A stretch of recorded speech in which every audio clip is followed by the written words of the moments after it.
Today in the EU, Arianna, the other Meloni. The most influential party members of the Italian Fratelli d'Italia are gathering at a 2-day conference in central Italy that begins tomorrow. It's there that we will know whether Prime Minister Giorgia Meloni will run for the European elections. Many think it can't but be her, but there's another option. Her right hand within the party through thick and thin, her sister, Arianna Meloni. Hello and welcome, I'm Giada Santana, and this is Who Pulls the Strings of the EU, a mini-series from Euractiv where we dedicate each episode to individuals that shape the political landscape of the EU from behind the scenes. Credo che si possa fare politica anche senza avere un ruolo pubblico. I think it's possible to do politics even without having a public role, even from behind the scenes. Those are the words of Arianna Meloni, the older sister of the Italian Prime Minister. We're here with Euractiv's reporter in Rome, Alessia Peretti, to delve into her background and influence in more detail. So, Alessia, who is Arianna Meloni? Technically, right now, she's in charge of the political secretary of Fratelli d'Italia, Meloni's party, and she's in charge of electorate list, membership, and congresses.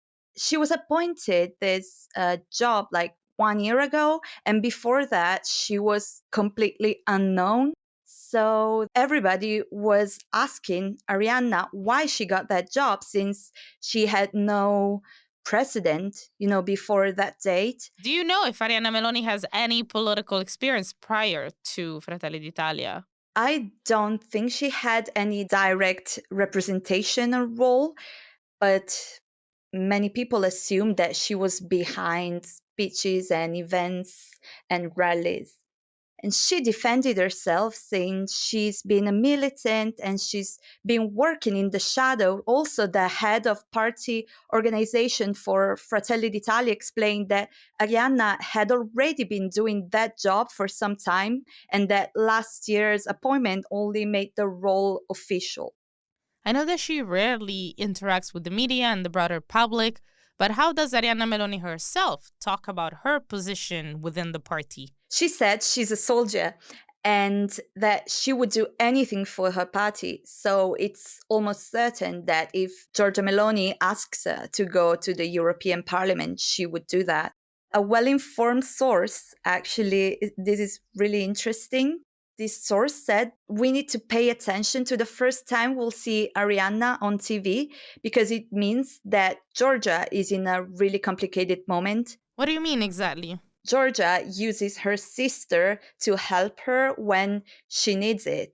So if she'll ever need some backup, she will send her sister to Brussels. And we basically know for sure that if she goes to Brussels, she will just do stuff as if she were Giorgia Meloni.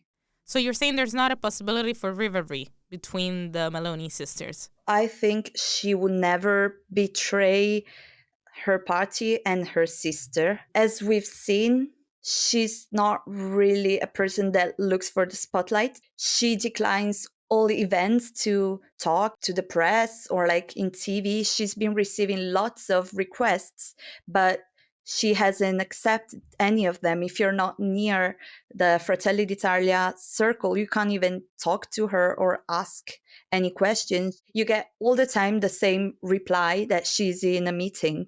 It sounds like that happened to you personally as well. Yes. I tried to reach out to the spokesperson and I was said that, she was in a meeting. And then I talked to some other journalist friends of mine and I was told, oh, you just discovered this. It happens all the time. We've been doing it. It's impossible to reach her.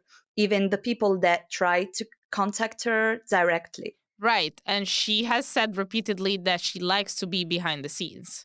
Yes, exactly. So that fits into the narrative. Originally, Arianna Meloni was a militant. She joined the neo-fascist Movimento Sociale Italiano just as her sister during her youth. How has her early political life trajectory shaped the party? Well, Fratelli d'Italia has direct roots in the neo-fascist movement that emerged out of the ruins of the World War II. So also the symbol points to that direction, to that past, because the party flag includes a tricolor flame that was the symbol of fascism. Meloni herself has kind of refused to remove the flame from the party's logo. She never outright condemned fascism. And I think, since the two sisters were always aligned, the same could be said for Arianna. Perché mia sorella, forse la potevo mettere in una partecipata statale come è stato fatto per diversi altri parenti, ma non me la sono sentita, l'ho messa a lavorare al partito mio. I could have put my sister in a state-owned company, as many do, but I preferred hiring her for my party, Giorgia Meloni said during an interview.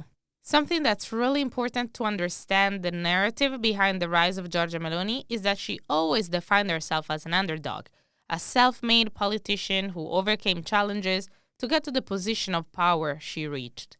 This, of course, in opposition to elitist and globalist politicians, as Fratelli d'Italia likes to call the left party, PD. How does that fit in with the decision to include her sister in her entourage? For Giorgia Meloni, who's someone that always said that she wants to fight nepotism, this nomination is quite strange because they're sisters. Ever since she came to power, she completely changed the narrative about everything she said. She was against Europe, now she's pro-Europe. She was against nepotism, now her sister has a top job in her party. Her brother-in-law is the Minister of Agriculture. It's rumored that she wants to appoint him as the Commissioner of Agriculture. Francesco Lollobrigida, the husband of Arianna Meloni. Yes, exactly. He's the most likely, together with Antonio Tajani, who's the leader of Forza Italia, the party of the late Silvio Berlusconi, is the most likely with him to take a job into the European Commission. That's interesting because if Antonio Tajani, on one hand, has extensive experience in European institutions, that's not necessarily the case for Lollobrigida. No, he hasn't. And actually, it's been rumored that in the last year, Giorgia Meloni has forced all her top party members to take English lessons because they're actually not the best at English, but she wants to train them, Lollobrigida, for example, and also her sister, to work at a European level. Conversations in English must happen. This would be an interesting nomination because he's been at the center of public scandal multiple times in the past few months.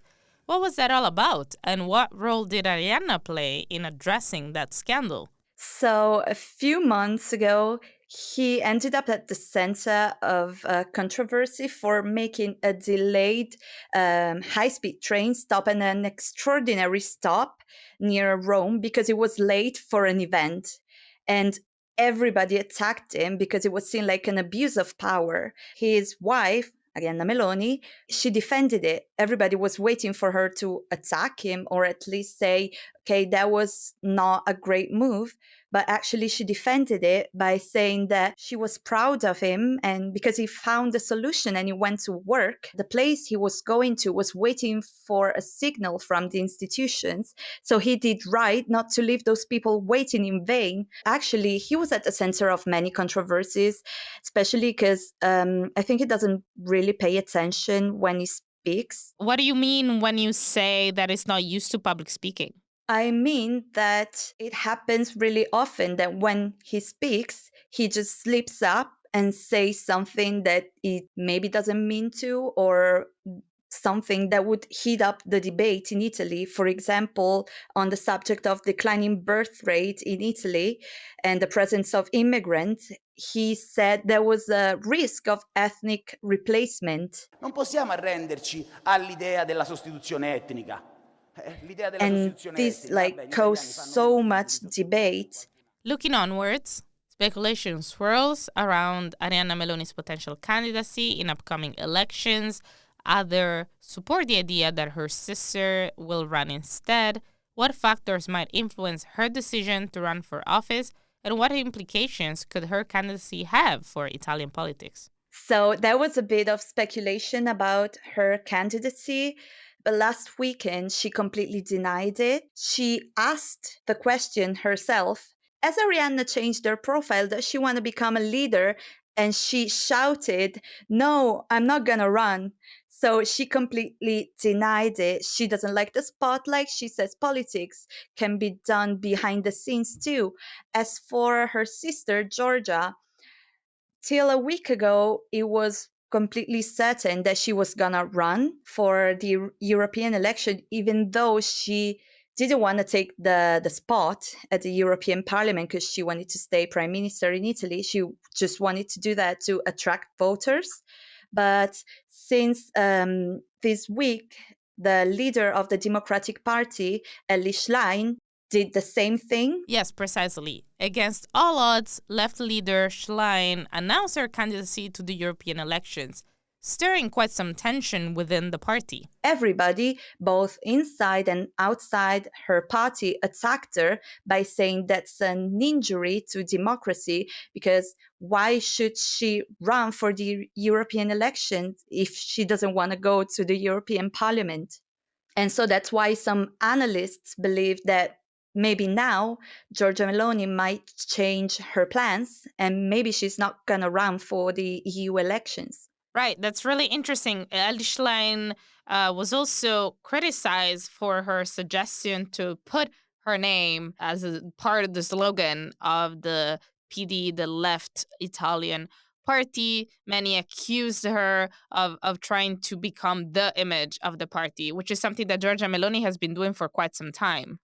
Yes, exactly. But historically, the Democratic Party has never done it. All the center-right parties, so Fratelli d'Italia, Lega, Forza Italia, do it. They put the name of the leader in their symbol, in their logo, while the Democratic Party has never done it. And Schlein's proposal, I mean, she didn't propose it directly, but we know that she's behind it. He was a complete change into like the history of the Democratic Party, and that's why so many members of the Democratic Party attacked her, because they said she wanted to personalize the party too much, like the parties that they were fighting were doing. So that is to say, she justified the name in the symbol by saying that it would attract 1% more voters. But in the end, she didn't get the name in the logo. And, the members of the Democratic Party were happier that way. The last question that I have for you regards the importance of these European elections for Fratelli d'Italia. Fratelli d'Italia has a stark majority still in Italy. What do these elections represent for the party? Fratelli d'Italia will probably have like a landslide victory, because we've been seeing it in the last regional elections in Italy that they keep winning, even in regions that they don't historically have the most support. So we must take for granted that Fratelli d'Italia will win the European elections and that they will try to send some people into topical EU positions and the European Commission. Thank you so much, Alessia. I'm Giada Santana, and this was Euractiv's Today in the EU podcast. Visit Euractiv to stay on top of the latest news, sign up for our podcast newsletter, and if you haven't subscribed yet, you can find us on Spotify, Apple Podcasts, or whatever it is that you get your podcasts. Leave us a star review on Spotify, Apple Podcasts, or your favorite streaming platform. It will really help us spread the word about our work.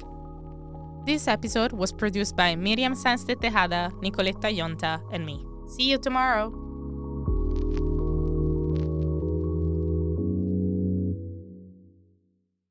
As part of our commitment to accuracy, inclusion, and transparency, Euractiv is part of the Trust Project.